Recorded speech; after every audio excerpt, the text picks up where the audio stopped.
Hi there, it's Wednesday. It's day 3 of week 9 of 52 weeks of vlogging.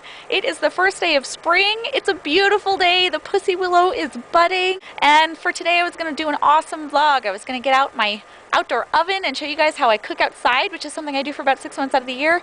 But in a shocking turn of events, the first day of spring has brought us snow. Because Canada.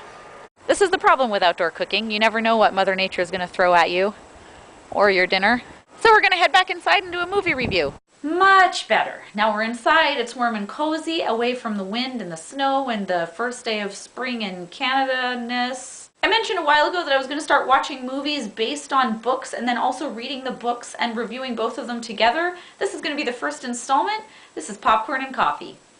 The book and movie combination that I'm going to be talking about today is Water for Elephants. Now, I actually read the book a really long time ago. I borrowed it from a friend because they said that it was amazing, and it was. Water for Elephants by Sarah Gruen is one of those masterpieces. It paints a picture of the 1930s so beautifully and so clearly and so thoroughly that you really did feel like you were there. It made that piece of history relevant and current and now and real, and that's something that is masterful and that not many people can pull off. The other thing the book does really well is bring to the fore the uncomfortable reality that although the show might seem magical and glamorous, when that last curtain falls, the girl in the sparkly costume on the tightrope is going to be wondering if they sold enough tickets to make her paycheck. The horse is lame, and the ringmaster is walking a tightrope between firing everybody and flattering them all into performing the next show. And yet, it does it in a way that at the end of the book,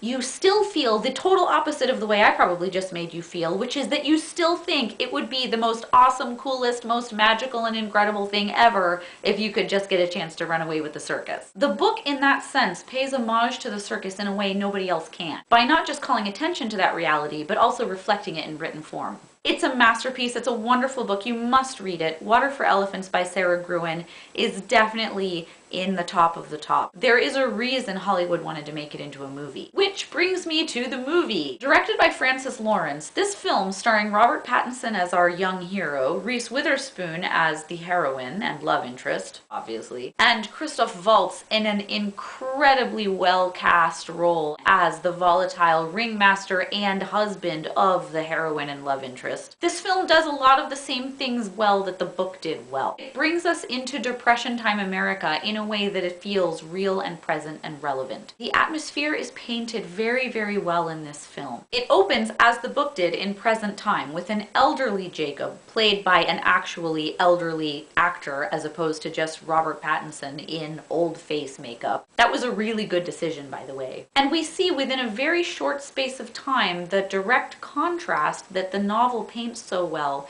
between the young and the elderly, the able and the no longer so able, the working and productive and the no longer working and productive. The book begins with Jacob feeling as if he's really been dismissed, and we definitely get a sense of that in the film.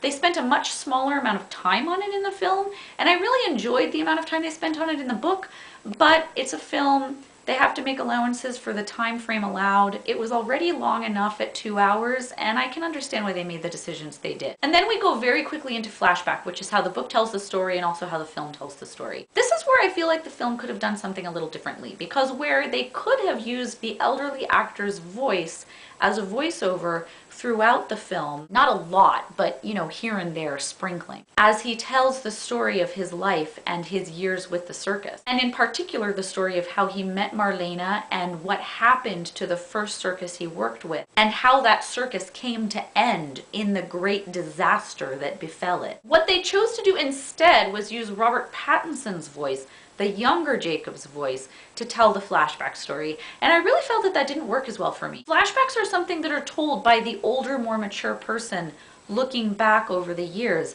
not by the person they're looking back at. So the decision to have the younger Jacob's voice telling the flashback, just no.